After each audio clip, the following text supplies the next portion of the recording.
એના આખી રાત ઊંઘ નહીં આવી. સવારે પહેલી આવી મારા ઉતારા ઉપર.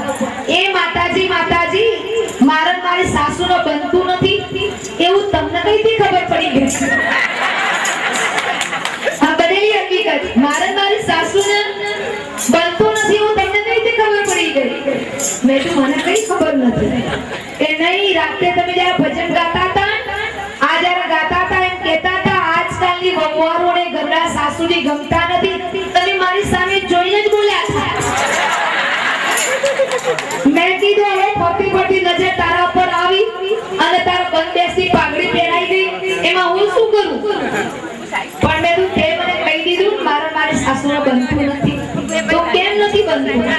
કે માતાજી હું મારી સાસુનો એકની એક જ છું.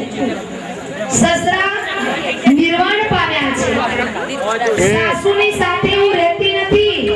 સસરાનું ઘર સાસુ પાસેથી મેં પડાવી લીધું છે અને સાસુ ભાડે ગામમાં રહે છે. મારાથી દૂર રહે છે, મારાથી બચવા માટે. પણ હું ત્યાં જઈને ગારો ભાંડી આવું છું. મેં તો બહુ સરસ કીધું. મેં કીધું તારા કેટલા દીકરા છે? કે મારા 2 છે. મેં તો તારા તો ડબલ દશા થવાના. જે તારી સાસુની કરી છે એવી તારે ડબલ દશા થવાની. રડી પડી. મને કહે છે માતાજી મેં રાત્રે સત્સંગ સાંભળ્યો, હવે પછી કદી પણ મારી સાસુનું ગારો નહીં ભાંડું. તમે મારા ત્યાં પગલા કરવા માટે આવશો? મેં તું કદી ના આવું. તારા ઘેર પગલા ભોગ લાગ્યા તે કરવા આવું? કે નહીં માતાજી મારા ત્યાં પગલા કરવા માટે આવું. તો એક શરત, જો તારા ઘેર મારા પગલા કરાવવા હોય તો પહેલા તારી સાસુને તારા ઘરમાં લઈ આવ. મારા પગલા કરતા પણ તારી સાસુના પગલા તારા ઘરમાં વિશેષ પડભાગી છે. એ વિશેષ પુણ્યશાળી છે. એ તારી કુળદેવી છે. હું તો સિર્ફ એક ભગવાધારી માતાજી છું. પેલી તારી કુળદેવી છે, તારા કુળને વધારવા વાળી છે. તને 22 વર્ષ તો કરી પતિ આપ્યો છે. એની એ માં છે.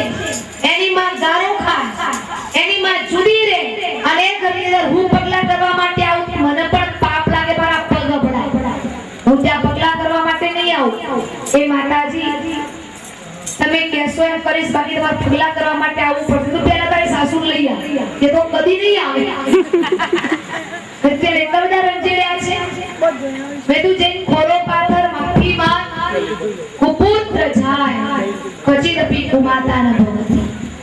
ભલે કુપુત્ર બને છે પણ માવીતર થી પણ કમાવીતર બનતા નથી. તો માફી માંગી જરૂર તારી સાસુ તારા ત્યાં આવશે. હું એના ત્યાં પગલા કરવા માટે ગઈ અને એની સાસુ અને વહુ જે મિલન હતું એ જોઈ મને એમ થયું ખરેખર મારી રાતી બહુ પાડેલી સફર. અહીંયા આવ્યા છો એટલા ભજન ન ગાતા. કદાચ તમને ભજન નહીં આવડે, રાગ રાગણી બરાબર નહીં આવડે, તો તમારા ભાગના અમે ગઈ લઈશું. એક બધું આગળ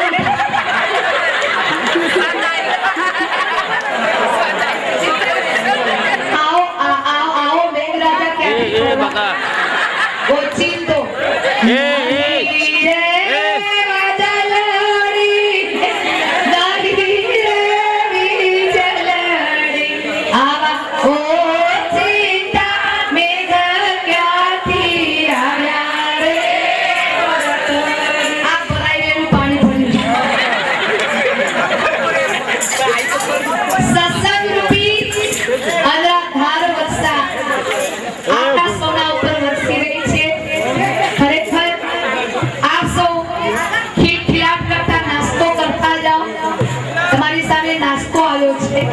હવે નાસ્તો આવ્યા પછી બીજું કશું ચાલે નહીં.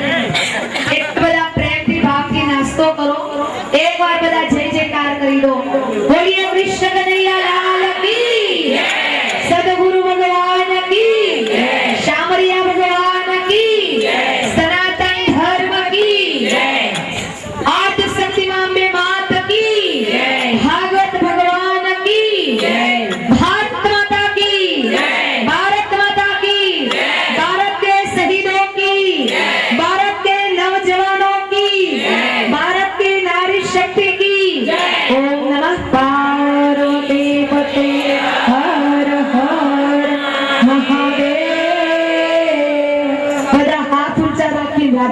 કરી લો. રાધે રાધે રાધે રાધે રાધે રાધે. બધાના જય સિયારામ, જય શ્રી કૃષ્ણ. હવે આરોગ્ય પ્રસાદ તમે ભજન બંધ રાખીને જતા રહ્યા હોત તો નાસ્તા ભેગા થોડા થાક. આવો પ્રેમથી ખાઓ. અમારે તો શ્રાવણ મહિનો ચાલે છે એટલે ખાતા જ ભરાય છે. કૃષ્ણ કનૈયા લાલ કી જય. આજે ફરિયાદમાંથી ઉપસ્થિત સૌ વડીલો, ભાઈ, ભક્તજનો, બહેનો, મહિલા મંડળ નો અહીંયા ગામ વતી ખૂબ ખૂબ હૃદયપૂર્વક હાર્દિક સ્વાગત કરીએ છીએ. ડોક્ટર મંડળમાંથી તો બહેનો આવેલ છે. આ તો બહેનોનું કેવું ખાવાનું ચાલુ રાખજો, એટલા માટે જ મેં માહિતી લીધી કે આપ જેમ બહેનો પાસેથી આપણે જોઈએ, માતાજી પાસેથી આપણે સત્સંગનો ઘણા બધા દ્રષ્ટાંતો જાણવા મળે છે. પણ જેમ આપણે કહે છે એ પણ ભાગવતની અંદર બધું કહેતા હોય છે કે આ કેટલા પૂરતું હોય છે કે જ્યાં સુધી આપણે અહીંયા બેઠા હોઈએ છીએ, જ્યાં સુધી ભાગવત સત્સંગ ચાલતું હોય છે ત્યાં સુધી, પછી પાછું ખાલી. હા, એટલે અહીંયા આપણે ખંખેરે કીધું. એટલે બહેનોમાં બસ ખાસ જોવા મળે મારો વારો કેમ નહીં.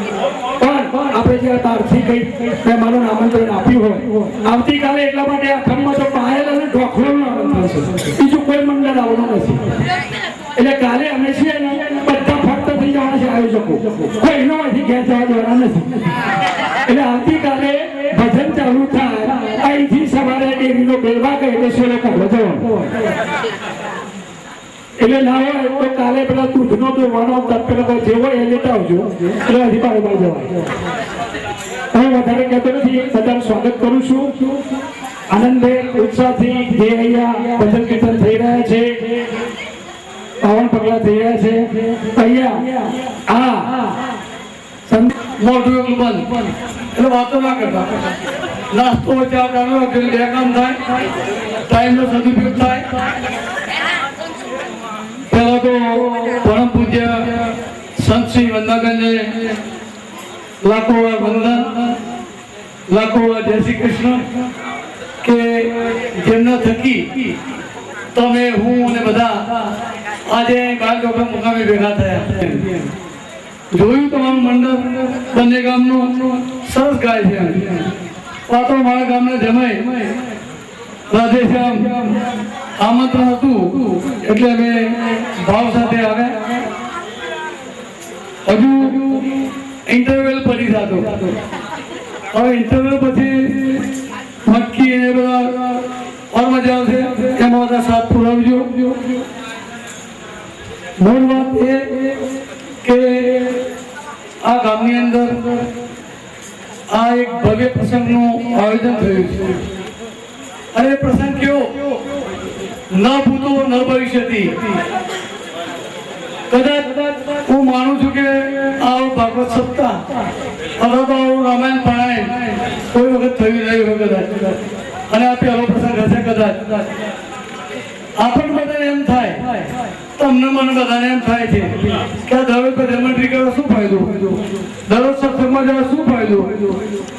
પણ તમે એક યાદ રાખજો, તમારા ગામની વાત કરીએ એમ કે હરિ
Happy